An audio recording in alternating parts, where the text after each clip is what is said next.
I still remember the sound of the garage door closing behind me that night. It was the moment I realized the people I trusted most had taken away the one thing I spent years building. I stood there, holding a small box of my belongings, staring at the empty space where my equipment used to be. My dream was gone.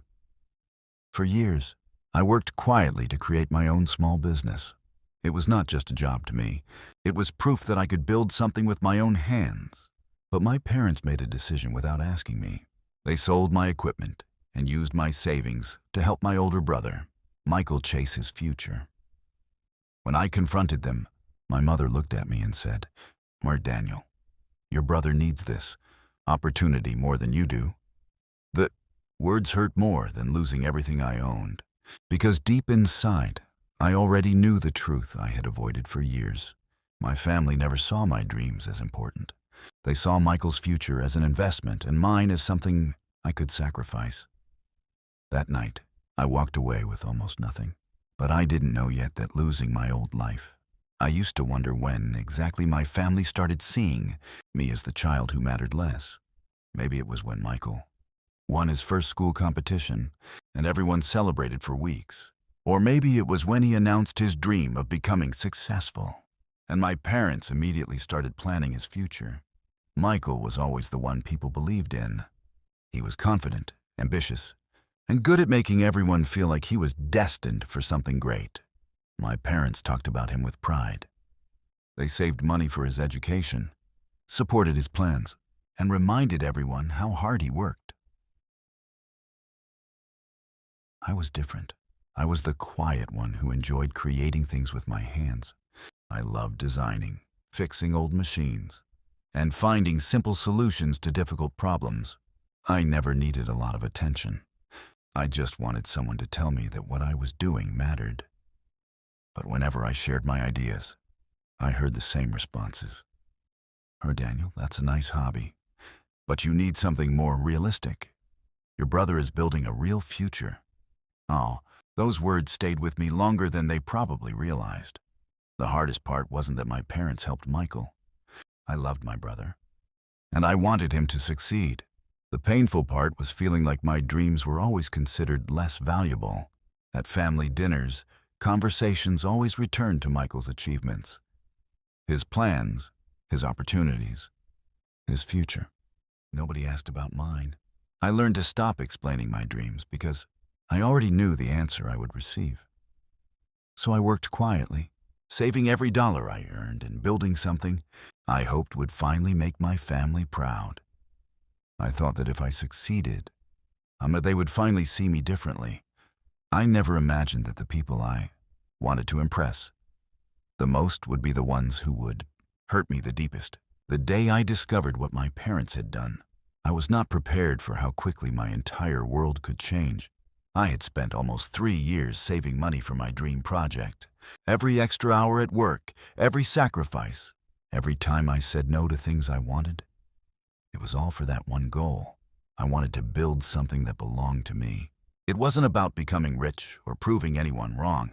I just wanted to know what it felt like to create something that people respected. Then one evening, I came home and noticed something was different. The garage, where I kept my equipment and worked on my projects, looked strangely empty. At first, I thought I had forgotten something. Then I saw the missing shelves, the empty workbench, and the space where my most important tools used to be. My heart dropped. I walked inside and found my father sitting in the living room.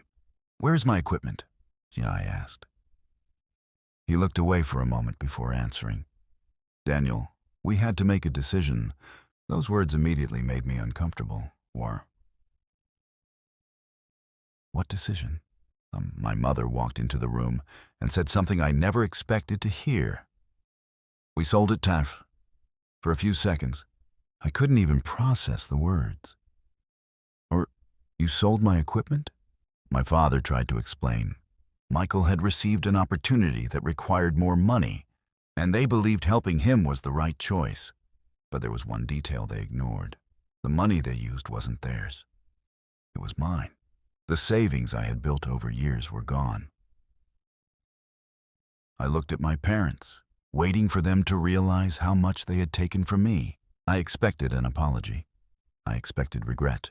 Instead, my mother said, "Roller Daniel, your brother's opportunity could change his entire life." That sentence broke something inside me. Because once again, Michael's future was more important than mine. I wasn't angry because they helped my brother. I was hurt because they decided my dreams were something they could sacrifice without even asking. And in that moment, I realized this wasn't just about the money or the equipment. It was about years of feeling invisible.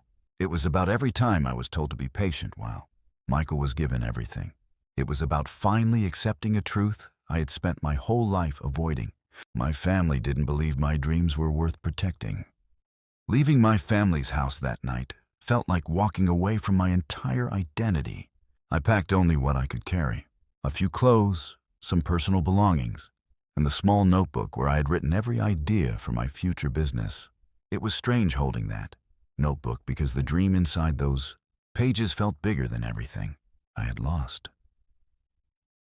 As I closed the door behind me, I kept waiting for someone to stop me. I waited for my father to say, "Daniel, we made a mistake." I waited for my mother to say, "Your dream matters too." But nobody came. The silence hurt more than the betrayal. For the first time in my life, I had to accept that I was on my own. The next few weeks were harder than I expected. I moved into a small apartment and started taking extra shifts just to pay my bills. The work was exhausting, and there were nights when I came home too tired to even eat. I would sit alone at my kitchen table and look at the empty space where my equipment used to be. That was the moment when doubt started taking over. Maybe my parents were right. Maybe my dream was unrealistic. Maybe I had spent years chasing something that was never meant to happen. But every time I thought about giving up, I remembered why I started. I remembered the excitement I felt when I created something with my own hands. I remembered the feeling of solving problems that other people ignored. Slowly, I realized something important. My parents had taken away my resources, but they had not taken away my ability. I had lost the things that helped me build my dream, but I still had the knowledge, the determination, and the same passion that started it all. I didn't know how I would rebuild. I didn't know how long it would take. But for the first time, I stopped trying to prove my worth to my family. I started building a future for myself. I thought leaving home would be the hardest part of my journey. But I was wrong. The hardest part was realizing that even after everything that happened, my family still didn't understand why I was hurt. A few months after I left, I decided to call my parents. I wasn't calling to argue. I wasn't calling to blame them. Deep down, I think I was still hoping they would finally acknowledge what they had done. I wanted to hear them say, "Daniel, we made a mistake." Instead, my father answered with a tired voice and said, Daniel, you need to stop holding on to this." Those words confused me. Holding on to what? On the fact that they took something I worked years to build. The fact that they chose for me without asking? The fact that they believed my dream was less important? I told him, "Dad, I don't understand how you could do this and act like it wasn't a big deal." There was a long silence. Then he said something I would never forget. "Sometimes people have to make sacrifices for the family." I looked around my small apartment and realized something painful. The sacrifice was always me. I was always the one expected to understand, the one expected to be patient, the one expected to give up something so someone else could move forward. When I spoke to my mother later, hoping she would see things differently, she said, "Daniel, your brother has a real opportunity. You can always start over, doctor, start over." It sounded simple when she said it, but she didn't understand that starting over meant rebuilding years of effort from nothing. It meant accepting that the people who were supposed to support me were the same people who made me question my own value. For a while, I stopped contacting them, not because I hated them, but because every conversation reminded me of the person they thought I was. A person with smaller dreams. A person who could be sacrificed. I spent those months fighting a battle nobody could see. Every morning, I had to convince myself that my life was not over just because my family stopped believing in me. And slowly, something inside me began to change. I stopped waiting for an apology that might never come. I stopped hoping someone else would give me permission to chase my own future. Because if I wanted my life to become something different, I had to be the first person to believe I was worth fighting for. For the first time in years, I stopped looking backward and started focusing on what I could build with what I still had. I began taking small jobs using the skills I had developed over the years. Nothing was easy. I didn't have the equipment I once owned.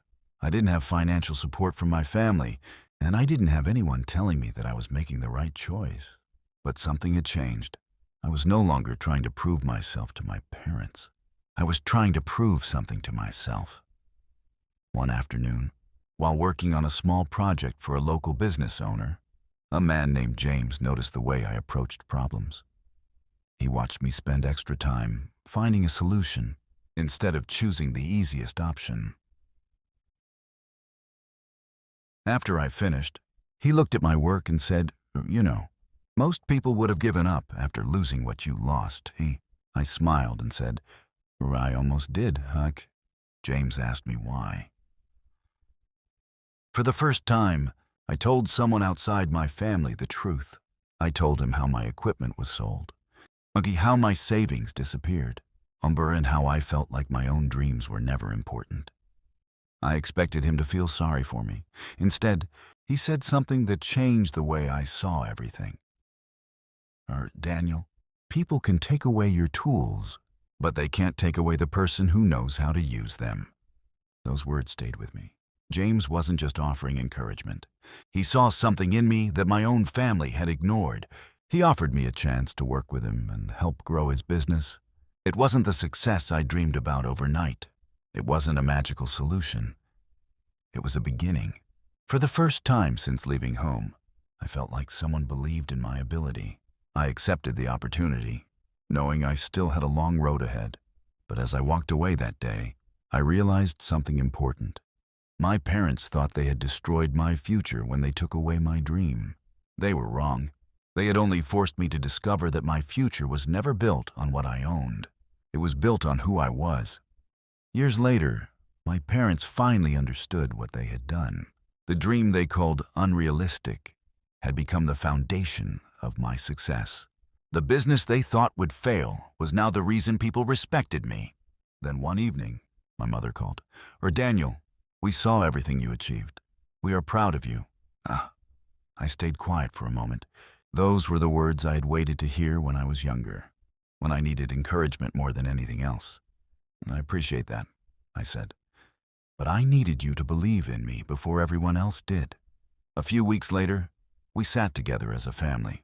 My father looked at me and said, "Russ, we made mistakes.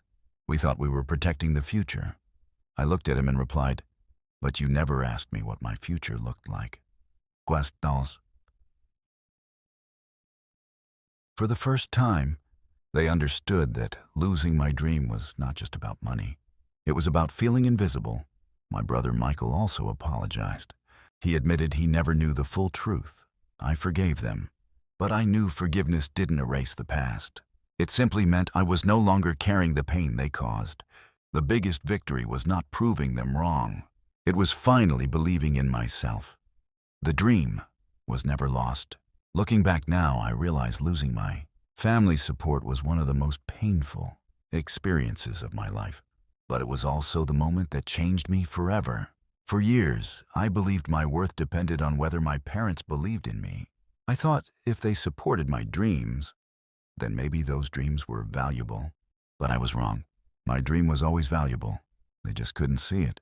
The young man who left home with nothing was still the same person, who had creativity, determination, and a vision for his future. The difference was that he finally stopped, waiting for someone else to give him permission to succeed. Today, my relationship with my family is different. Things are not perfect, and some wounds take time to heal. But I no longer carry the anger I once carried. I learned that sometimes the people closest to you may be the ones who doubt you the most. But their doubts do not define your future. The greatest victory was never showing my parents that they were wrong. The greatest victory was proving to myself that I was capable of more than anyone expected. Because sometimes The people who make you feel like you are not enough are the same people who push you to discover what you are truly capable of becoming. And sometimes, the dream everyone tells you to give up is the very dream that changes your life.